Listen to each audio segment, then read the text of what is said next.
Hello friends, আমি দীপিকা। দেখো আজকে নিয়ে চলে এসেছি অফিস পাড়ার বা অফিসের ক্যান্টিনে যেমনভাবে ডিমের ঝোল করে সেইভাবে আমি আজকে তোমাদের ডিমের ঝোলটা করে দেখাবো। তো বন্ধুরা, তোমরা যে যেখান থেকে দেখছো একটা লাইক কমেন্ট শেয়ার করো আর চ্যানেলটাকে সাবস্ক্রাইব করে দাও।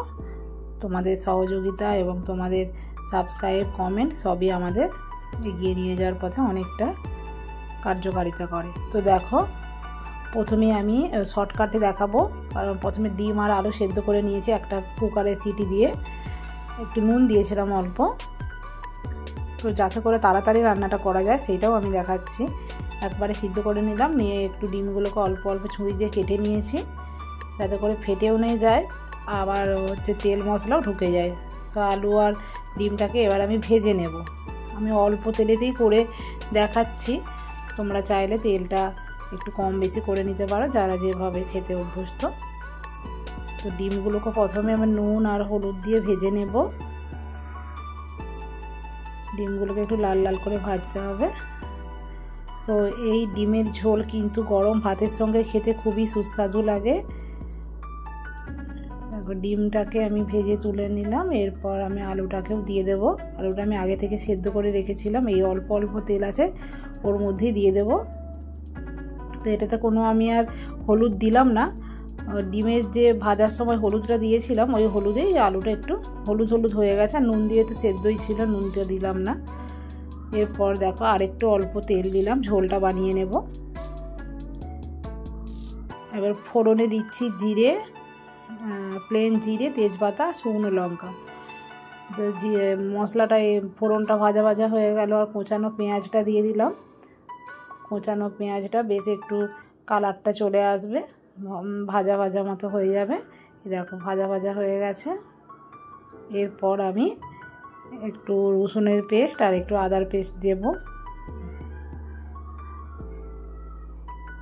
রসুনটা আগে দিতে হবে, কারণ ওর হচ্ছে গন্ধটা একটু উগ্র হয়।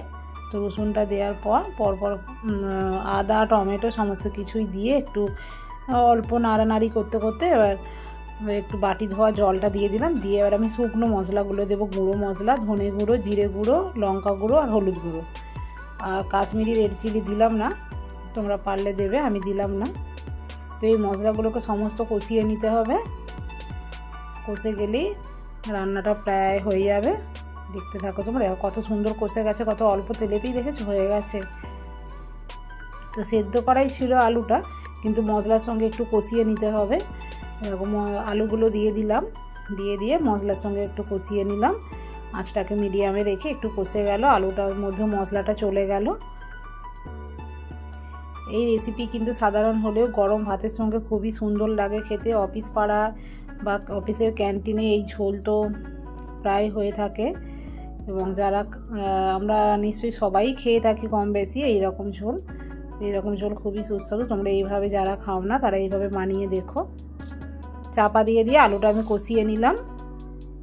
এরপর আমি জল দেওয়ার আগে আমি দিয়ে দিলাম কাঁচা লঙ্কা, কয়েকটা কাঁচা লঙ্কাও কেটে রেখেছিলাম দিয়ে দিলাম। আর গরম জল ঝোলটার মধ্যে দিতে হবে, কারণ ঠান্ডা জল দিলে স্বাদটা নষ্ট হয়ে যাবে।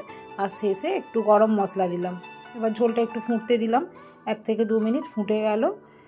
এরপর ডিমটা এর সঙ্গে দিয়ে দিলাম, সমস্ত কিছু আর একটু ফুটিয়ে নিলে রান্না কমপ্লিট। তো বন্ধুরা, তোমরা দেখে নিলে এইভাবে অফিস পাড়ার বা অফিসের ক্যান্টিনে ডিমের ঝোলটা বানিয়ে করে খাবে, খুবই ভালো লাগবে। দেখো শেষে কত সুন্দর লাগছে।